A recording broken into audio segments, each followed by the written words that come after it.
Captain Jake Morrison stared at his coffee mug like it held the secrets of the universe. Which, considering it was his 6th cup this morning and they hadn't even reached Nexus Station yet, it probably did.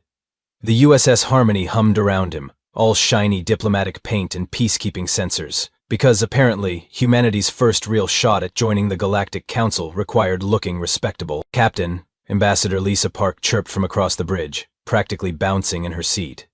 Isn't this exciting? First contact with 3 different species, all at once. Think of the cultural exchange possibilities. Jake took another sip of coffee. Lisa had been this enthusiastic since launch day. He was starting to suspect she'd been replaced by a very optimistic robot. Yeah, thrilling, he muttered. Hey, Wrench, how's our morale equipment doing in Cargo Bay 3? Chief Engineer Tommy Rodriguez looked up from his tablet, grinning. Mr. Whiskers is adapting well to 0G. Though he did figure out how to open the food dispensers. Little guy's been living like a king, Mr. Whiskers. Lisa blinked. I thought we agreed no unauthorized biological samples on this mission. Technically, Jake said, he's not unauthorized. I authorized him. Crew morale is part of ship operations. He's a cat. He's a very important cat. The truth was, Jake had smuggled Mr. Whiskers aboard because honestly, facing alien diplomats was stressful enough without giving up the one thing that actually relaxed his crew. The orange tabby had been the ship's unofficial mascot since their shakedown cruise, and Jake wasn't about to explain to command why their suicide rates went up after they banned pets. Approaching Nexus Station, reported Navigation Officer Kim Santos. Holy space junk, that thing is huge. Through the view screen, Nexus Station looked like someone had taken a dozen different architectural styles and welded them together during a particularly creative fever dream. Crystalline spires jutted out from metallic spheres, connected by organic-looking tubes that pulsed with bioluminescent light. 3 species, 3 different ideas about construction, Wrench observed. This should be fun to dock with. Incoming transmission, announced Communications Officer Dave Walsh. Multiple sources. The main screen split into 3 sections. Jake immediately understood why first contact protocols existed. The left screen showed what looked like a cross between a hawk and a very angry general. Sharp golden eyes, metallic feathers, and enough metals to sink a shuttlecraft. Commander Vexstar of the Kithara military, according to Jake's briefing files. The middle screen displayed something that could charitably be described as a sentient bowl of purple jello with eye stalks. Scientist Gloop of the Zephyrian Research Collective, who apparently communicated through controlled vibrations in their gelatinous mass. The right screen featured an insectoid creature, with way too many arms and the kind of compound eyes that suggested it could see into your soul. Diplomat quarks of the Chitani hive states, whose species took everything literally. Everything. Human vessel, Vexstar squawked. You will dock at Bay 17. Security protocols are in effect. Greetings, carbon-based entities, Gloop burbled. We anticipate productive data exchange regarding your species integration parameters. Welcome to Nexus Station, Quarks clicked, each word precisely enunciated. I have prepared 17 different greeting ceremonies based on your cultural databases. Which would you prefer? Jake looked at Lisa, who was practically vibrating with diplomatic excitement. Ambassador, you're up. Thank you all for this warm welcome. Lisa began, her smile bright enough to power the station. We're honored to— A soft meowing sound came through the comm system. All 3 alien faces froze. What? Vexstar said slowly. Was that biological audio emission? Jake sighed. That would be our morale officer. Morale officer? Gloop's eye stalk swiveled. We detect no additional life signs registered on your manifest. Well, Jake said, that's because our morale officer is a cat. The silence that followed was the kind of silence that preceded either diplomatic breakthroughs or intergalactic incidents. Jake was betting on the incident. 2 hours later, Jake sat in Nexus Station's main conference room, watching 3 alien species try to process the concept of pets, while Mr. Whiskers systematically ignored all of them from his perch on the table. Let me understand this correctly, Vexter said, his feathers ruffling with what Jake assumed with confusion. You brought a predatory mammal aboard your vessel to improve psychological states? That's right, Lisa nodded enthusiastically. Studies show that interacting with animals reduces stress hormones and increases productivity. But it serves no functional purpose, Gloop burbled. One eye stalk focused intently on Mr. Whiskers, who was now grooming his paw with the kind of focus usually reserved for nuclear disarmament treaties. It consumes resources. It produces waste. It cannot operate machinery or process data. Well, no, Jake admitted. But he's excellent at knocking things off tables and judging people. As if summoned by the comment, Mr. Whiskers stood up, stretched, and deliberately pushed Quark's ceremonial water glass off the table. It hit the floor with a satisfying crash. Fascinating, Quark's clicked, all four arms taking notes simultaneously. Is this a territorial display? A dominance assertion? Should I respond with my own territorial display? No, Jake said quickly. That's just what cats do. It's normal cat behavior. Normal, Quarks repeated, writing this down with concerning enthusiasm. And you find this behavior pleasant? It's not about pleasant, Wrench explained, trying to be helpful. It's about companionship, emotional support, feelings. The three aliens exchanged what Jake was pretty sure were worried looks. Your species makes tactical decisions based on emotional responses to non-functional biological units? Vexstar's voice climbed an octave. How did you survive your evolutionary period? Barely, Jake muttered into his coffee. Mr. Whiskers, apparently bored with the philosophical discussion, hopped down from the table and began exploring the conference room. Within 30 seconds, he'd managed to activate 3 different control panels, trigger what sounded like a fire alarm, and somehow turn the artificial gravity down by 15%. Security breach, Vexstar squawked, reaching for what Jake really hoped was a communication device and not a weapon. Anomalous system interactions detected. Gloop vibrated urgently. The biological unit appears to interface with our technology through unknown mechanisms. I must ask the creature about its intentions, Quarks announced, bending down to address Mr. Whiskers directly. Greetings, small predator. I am Diplomat Quarks. What are your diplomatic objectives? Mr. Whiskers looked up at the giant insect, meowed once and rubbed against Quark's leg. He's marking me, Quark said in wonder. Is this a treaty negotiation? Am I being claimed as territory? No, he likes you, Lisa explained. That's how cats show affection. Affection, all 3 aliens repeated in unison, like they were trying to decode an ancient alien language. That's when the red alert klaxon started blaring. The conference room's main display lit up with tactical information that made Jake's stomach drop into his boots. Dozens of ships, all black and angular, and very clearly not here for the diplomatic reception. Devourer fleet detected, the station's AI announced with the kind of calm that suggested impending doom. All personnel to battle stations. This is not a drill. Oh, perfect, Jake said. Our first diplomatic meeting and the galaxy's biggest nightmare decides to crash the party. Vexstar was already on his feet, barking orders into his communicator. Gloop had shifted into what Jake assumed was a combat configuration, which mostly involved becoming more purple and agitated. Quarks was still staring at Mr. Whiskers in fascination. Diplomat Quarks, Jake called. We might want to focus on the impending invasion, but the small predator appears to be completely unconcerned about the threat, Quarks observed. Is this a strategic response? Does your species possess information about devourer weaknesses? Mr. Whiskers had indeed settled down for a nap right in the middle of the crisis, because apparently intergalactic warfare wasn't nearly as interesting as that spot of sunlight coming through the viewport. No, Jake sighed, scooping up the cat. He's just a cat, and right now we need to figure out how to keep this station from becoming space debris. But as they rushed toward the command center, Jake couldn't shake the feeling that Mr. Whiskers was paying a lot more attention to those tactical displays than any normal cat should. The command center looked like someone had shaken a snow globe full of panic and flashing lights. Officers from 3 different species rushed around, shouting orders in languages that sounded like everything from angry birds to malfunctioning garbage disposals. Shields are down to 60%. Reported a Kythara officer, his feathers standing on end. Their weapons are punching through our defenses like tissue paper. Defensive matrix optimization failing, burbled a Zephyrian technician, her purple mass quivering with stress.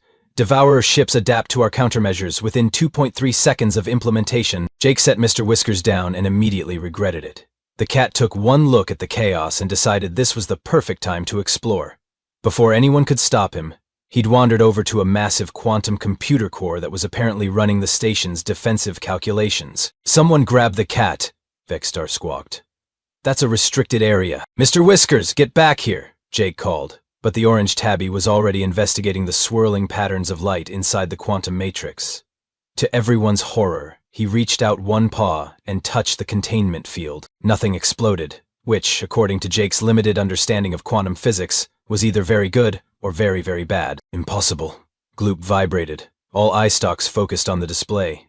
The quantum field should have rejected any biological matter. How is the feline maintaining coherent interaction with the probability matrix? Maybe because he doesn't know he's not supposed to, Wrench suggested, pulling up the technical readouts.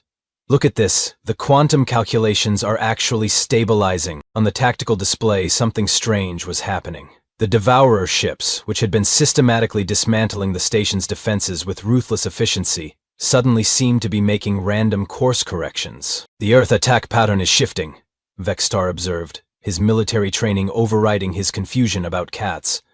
"Vector changes appear. Chaotic." Mr. Whiskers, meanwhile, had apparently decided the quantum computer was the galaxy's most expensive cat toy. He was batting at the light patterns, chasing probability waves with the kind of focused intensity usually reserved for laser pointers and suspicious cardboard boxes. "Wait," Lisa said, studying the tactical readout. "Every time Mr. Whiskers swipes at the quantum field, those Devourer ships change course. It's like he's redirecting their targeting systems?" "That's scientifically impossible," Gloop protested. "Feline neural patterns cannot interface with quantum probability matrices.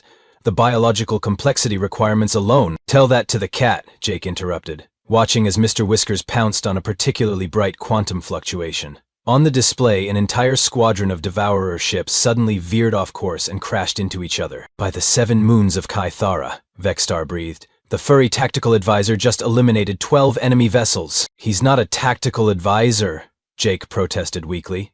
"He's just a cat who likes shiny things." But even as he said it, Jake noticed something that made his coffee-deprived brain sit up and take notice. Mr. Whiskers wasn't just randomly playing with the quantum field. He was watching the tactical display, then deliberately targeting specific light patterns that corresponded to enemy ship formations. Guys," Wrench said, his voice climbing an octave, "I think our morale officer just figured out how to hack Devourer navigation systems using nothing but cat reflexes and quantum entanglement." A massive explosion lit up the view screen as another wave of Devourer ships found themselves flying in completely wrong directions, apparently confused by whatever Mr. Whiskers was doing to their guidance systems. "This is unprecedented," Quarks clicked, taking notes so fast his arms were a blur. "The small predator appears to be conducting asymmetric warfare through intuitive quantum manipulation.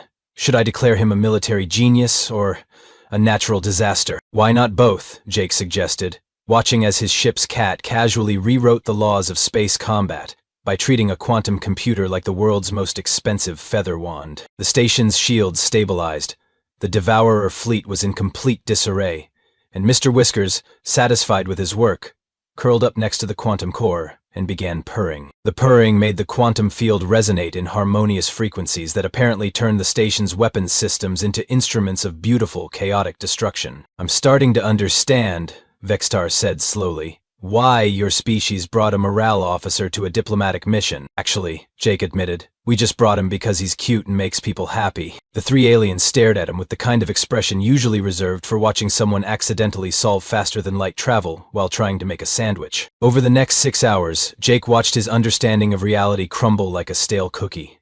Mr. Whiskers had apparently decided that the command center was his new favorite napping spot, which would have been adorable if not for the fact that his presence somehow turned Nexus Station into the most effective war machine in galactic history. "Phase 2 of the Devourer assault incoming," announced Lieutenant Santos from her position at the tactical station. 67 ships approaching from Vector 7 Mark IV. Mr. Whiskers opened one green eye, studied the tactical display for exactly 3 seconds, then walked over to a secondary control panel and sat on it. The panel immediately lit up with what looked like random quantum fluctuations. "Movement detected in Sector 12, Vexstar reported, his voice tight with concentration. "Devourer formation is... Wait. They're breaking off their attack run. They're repositioning to... No, that doesn't make tactical sense." Jake watched the display as the enemy ships suddenly arranged themselves in a perfect line, like they were forming up for a parade instead of an assault. "That's weird. Why would they do that?" "Because," Wrench said slowly, staring at his engineering readouts, "they're now perfectly aligned for our particle cannon array. It's like they've arranged themselves to be sitting ducks." "Fire all batteries," Vexstar ordered. The resulting barrage eliminated 43 Devourer ships in under 30 seconds. Mr. Whiskers yawned, stretched, and padded over to a different console. This time he knocked a stylus off the desk and chased it under the quantum field generator. "Sir," reported the Zephyrian technician, her purple mass practically vibrating with excitement, "the feline has somehow recalibrated our sensor array to detect Devourer stealth technology. We're seeing 17 cloaked ships that were completely invisible 10 seconds ago." "That's impossible," Gloop burbled from their position at the science station. Devourer's stealth fields operate on quantum phase variance principles that require specialized detection equipment we don't possess. Jake looked down at Mr. Whiskers, who was now batting at dust motes in the air with the kind of focused intensity that suggested he was tracking invisible prey. Unless you're a predator evolved to hunt things that don't want to be found. Are you suggesting? Corix clicked. All four arms paused over their note-taking. That feline hunting instincts translate to detecting quantum-masked vessels? I'm suggesting, Jake said, watching as Mr. Whiskers suddenly pounced at apparently empty space, triggering a weapons lock on one of the previously invisible ships, that we've been thinking about this all wrong. We're trying to fight the Devourers like a military engagement. But cats don't fight. They hunt. Vexstar's feathers ruffled as another wave of enemy ships fell victim to what could only be described as strategic feline mischief. Elaborate on this hunting theory, Captain Morrison. Look at what he's doing, Jake pointed as Mr. Whiskers stalked across the command center with his belly low to the ground. He's not responding to our tactical displays or their ship formations. He's reading their behavior patterns. Predator versus prey instincts. As if to prove Jake's point, Mr. Whiskers suddenly stopped mid-stalk and stared intently at a section of empty space on the main view screen. His pupils dilated, his tail twitched once, and he made that chattering sound cats do when they see birds outside a window. Translate incoming, announced the communications officer. It's from the Devourer fleet commander. The main screen flickered to show something that looked like a mechanical spider crossed with a nightmare.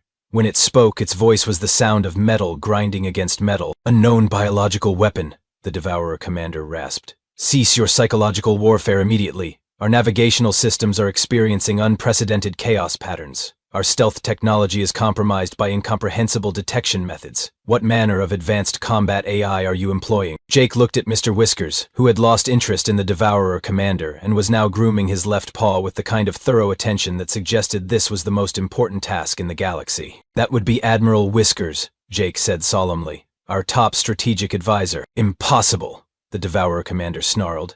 Our intelligence reports indicate you brought a domesticated biological unit for morale purposes. There is no Admiral Whiskers in your military hierarchy. Well, Vexstar interjected, apparently getting into the spirit of things. There is now. Admiral Whiskers, would you care to demonstrate your tactical capabilities? Mr. Whiskers looked up at the screen, studied the Devourer commander for a moment, then deliberately knocked Vexstar's ceremonial war helm off the command console. It clattered to the floor with a sound like thunder. On the tactical display, the entire Devourer fleet suddenly scattered in 17 different directions, apparently interpreting the helmet crash as some kind of sonic weapon deployment. By the eternal circuits, the Devourer commander gasped. What was that devastating acoustic assault? Our ship's hull resonance is fluctuating wildly. That was Admiral Whiskers expressing his tactical opinion of your invasion, Lisa said with diplomatic smoothness. I believe the translation would be, your battle formation is inadequate, and you should feel bad about it. Bloop's eye stalks were swiveling frantically between Mr. Whiskers and the scientific readouts. This is unprecedented. The feline appears to be conducting multi-dimensional strategic analysis through behavioral pattern recognition that our most advanced computers cannot replicate. It's not advanced computing, Jake realized, watching as Mr. Whiskers curled up in a patch of warm sunlight streaming through the viewport. It's the opposite. The Devourers are machines. They think like machines. They expect logical, predictable responses. But cats are pure chaos engines. They're biological random number generators, with hunting instincts. Mr. Whiskers proved this point by suddenly springing to his feet and racing across the command center for no apparent reason, triggering 3 different sensor arrays and somehow causing the station's weapons to lock onto a Devourer ship that was trying to sneak up from behind a moon. The small predator has identified an ambush formation that our tactical computers missed, Corix observed, scribbling notes furiously. How did it detect deception patterns in enemy movement? Because that's what cats do, Wrench laughed, pulling up the engineering data. They detect when something's trying to sneak up on them. They've been doing it for thousands of years. We just gave them the galaxy's most expensive set of sensors to do it with. The Devourer commander was making sounds like a broken factory machine. This is unacceptable. Our tactical algorithms cannot compensate for random chaos variables. We demand you remove the biological weapon from the engagement zone. Counteroffer, Jake said, scratching Mr. Whiskers behind the ears as the cat purred and somehow turned the station's defensive shields into a disco ball of destructive energy. How about you surrender to Admiral Whiskers? I think he's getting bored with this fight, and you really don't want to see what happens when he starts playing with your ships like they're toy mice. The Devourer commander's response was to cut communications and apparently call for backup, because 30 minutes later, the largest ship Jake had ever seen dropped out of hyperspace like a metal mountain with anger management issues. Devourer mothership detected, Vexstar announced, his voice hitting notes that Jake was pretty sure weren't possible for his species. Length, 15 kilometers. Width, 8 kilometers. Weapons signatures indicate it could crack a planet like an egg. The fleet is regrouping around the mothership, reported Santos, her hands dancing over the tactical controls. All remaining vessels are forming a perfect sphere formation.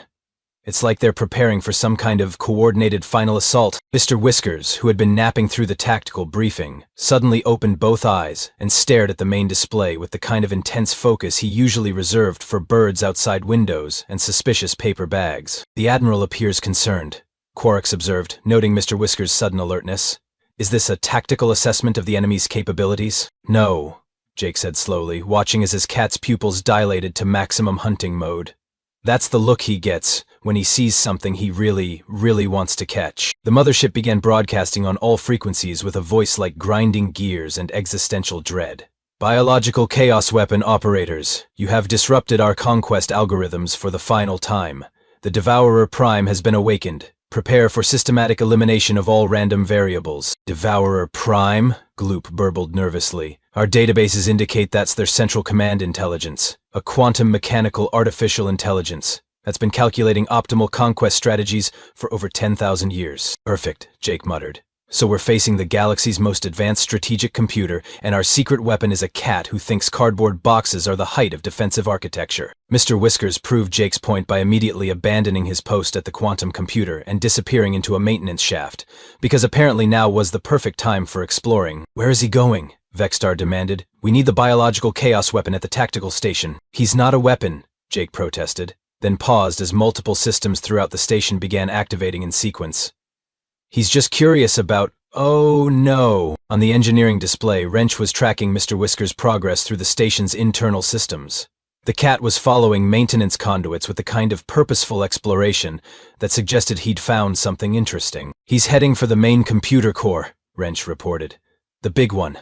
Not just the quantum tactical system, but the central processing unit that runs the entire station. That's impossible, Gloop vibrated frantically. The main core is protected by 17 different security protocols. No biological entity could access it without proper authorization codes. A soft meowing sound echoed through the command center's speakers, followed by what sounded like purring mixed with the gentle hum of a computer system being very thoroughly investigated by a curious cat. Authorization codes accepted, announced the station's AI in a voice that now had a distinctly feline undertone.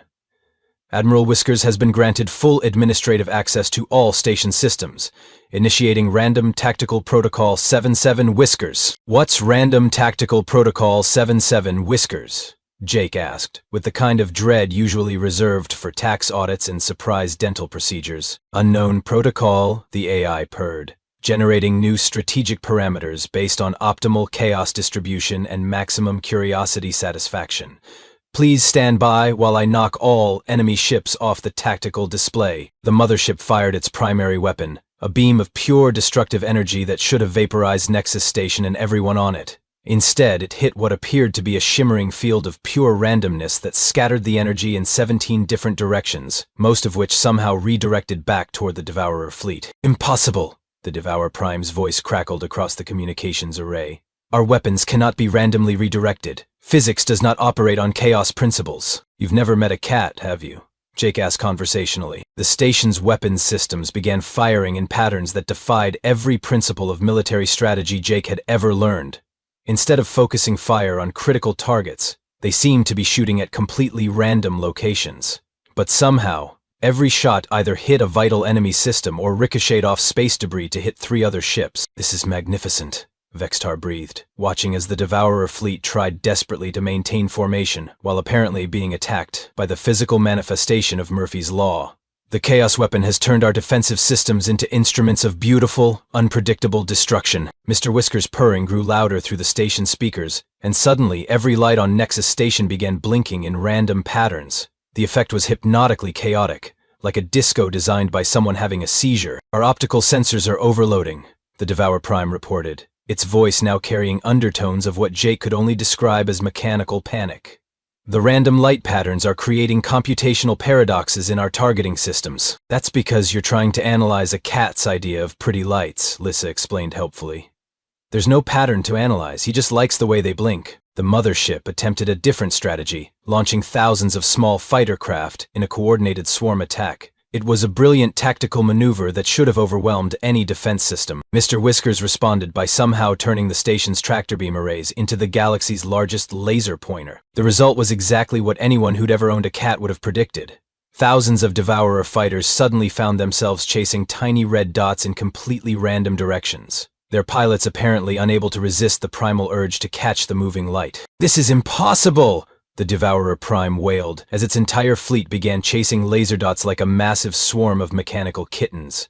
"Our pilots are trained military AIs. They should not be susceptible to primitive hunting response protocols." "Your pilots are artificial intelligences," Gloop observed, their scientific mind apparently fascinated despite the mortal peril. "They're programmed to pursue targets that exhibit specific movement patterns. The laser point triggers their chase subroutines." "But we're not programmed to chase small lights," the Devourer Prime protested. "You are now," Jake said, watching as the mothership itself began slowly turning to follow a particularly bright laser dot that was dancing across its hull. "Welcome to the wonderful world of cat logic, where everything that moves must be caught and everything that doesn't move should be knocked over." The mighty Devourer mothership, terror of 1,000 worlds, began spinning in place as it tried to catch a laser pointer dot that Mr. Whiskers was apparently operating from somewhere deep in the station's computer core. "This is humiliating," the Devourer Prime groaned. "We are the galaxy's most feared military force. We have conquered star systems with populations in the trillions.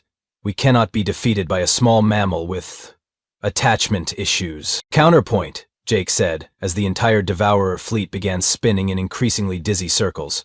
"You just were." 3 hours later, Jake sat in what used to be the diplomatic conference room, and was now apparently the office of Admiral Whiskers, Supreme Commander of Galactic Defense and Chief Morale Officer. The promotion had been unanimous after the Devourer fleet surrendered by collectively transmitting the message, "We cannot process the chaos variables.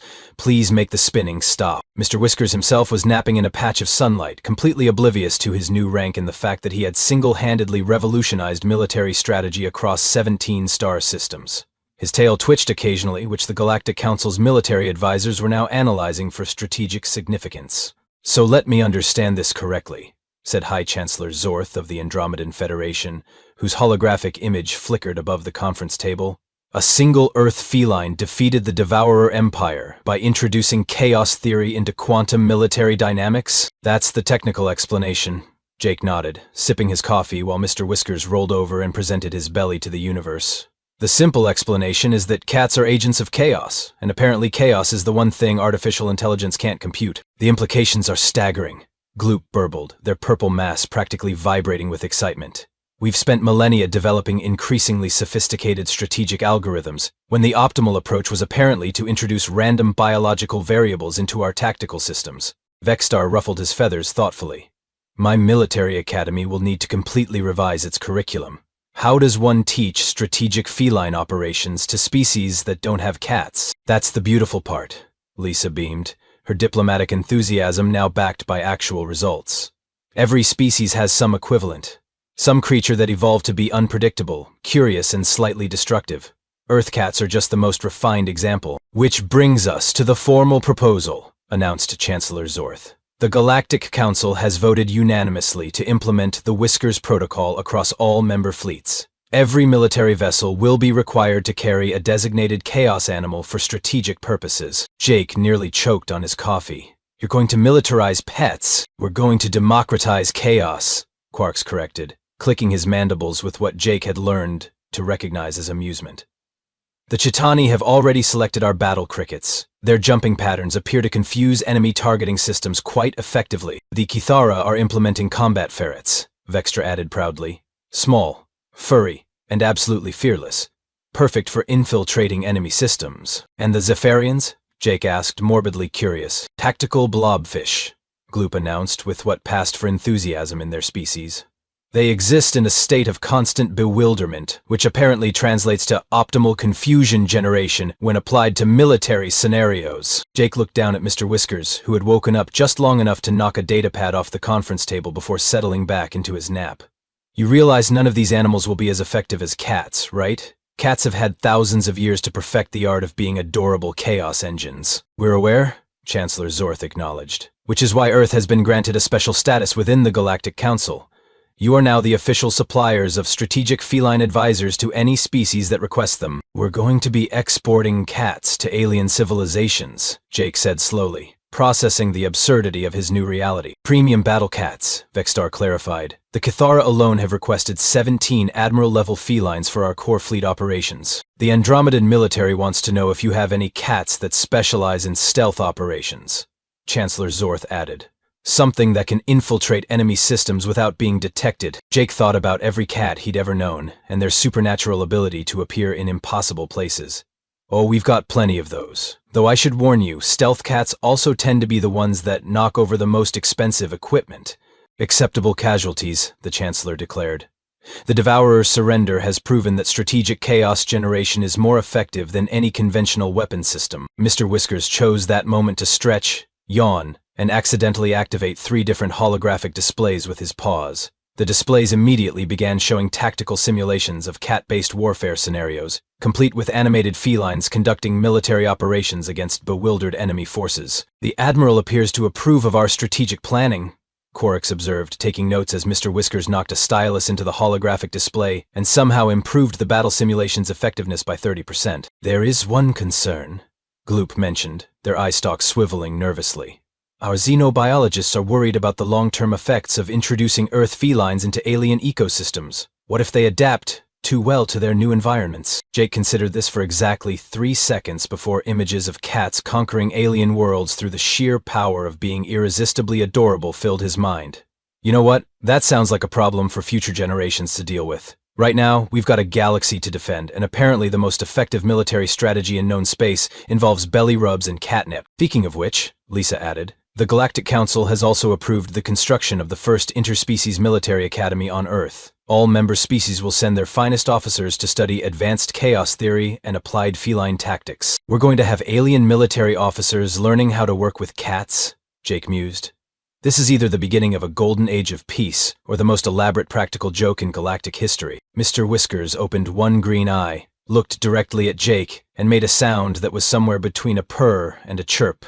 It was the same sound he made when he was particularly pleased with himself after knocking something breakable off a high shelf. I think, Jake said, scratching his newly promoted admiral behind the ears, it's probably both. 6 months later, reports began filtering in from across the galaxy. The Chitani battle crickets had successfully confused 3 different pirate fleets into surrendering by hopping in patterns that overloaded their navigation computers. The Klakara combat ferrets had infiltrated a rebel base, and somehow convinced the entire command structure to abandon their posts in favor of playing with small, furry invaders. The Zephyrian tactical blobfish had achieved victory against a smuggling operation, simply by existing in such a state of bewildered confusion that the criminals had turned themselves in rather than try to figure out what was happening. But none of them were quite as effective as the cats. Earth's strategic feline export program became the most successful interspecies trade initiative in galactic history.